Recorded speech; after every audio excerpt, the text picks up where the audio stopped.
The Silent Ones. The first murder was brutal. A family of 3, found seated at their dinner table, their heads tilted at the same unnatural angle, necks snapped, jaws broken, their mouths had been sewn shut. No forced entry, no signs of struggle, no fingerprints, only a phrase, scrawled across the dining room wall in black ink. They wouldn't stop screaming.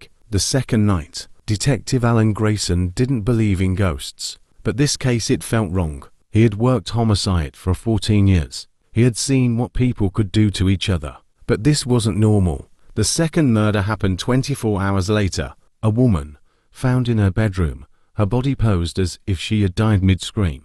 Her mouth was stitched closed, black thread pulling her lips together in a grotesque grin, and on the wall beside her, the same words, written in her own blood. They wouldn't stop screaming. The third night, Grayson didn't go home. He stayed in his office, surrounded by crime scene photos, tracing connections that didn't exist. The victims had nothing in common. No shared workplaces, no mutual friends, no history of violence. But then he noticed something. Each victim had filed a noise complaint within the last month. They had all reported hearing screams high-pitched, endless, from somewhere inside their homes. Yet when police checked, there was nothing there. Grayson exhaled, rubbing his temples. His apartment was dead silent. Then, at 2:47 a.m., he heard it. A scream, muffled, distant, coming from inside his walls. The voices. At first, he thought he was imagining it. Then it grew louder.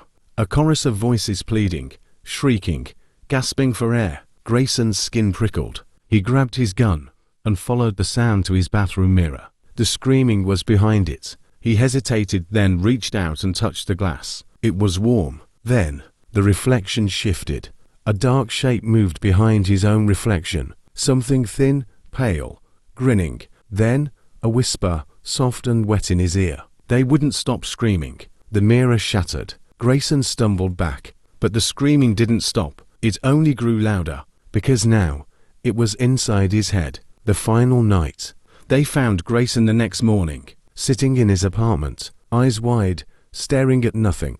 His lips were stitched shut, his hands bloody, as if he had done it himself.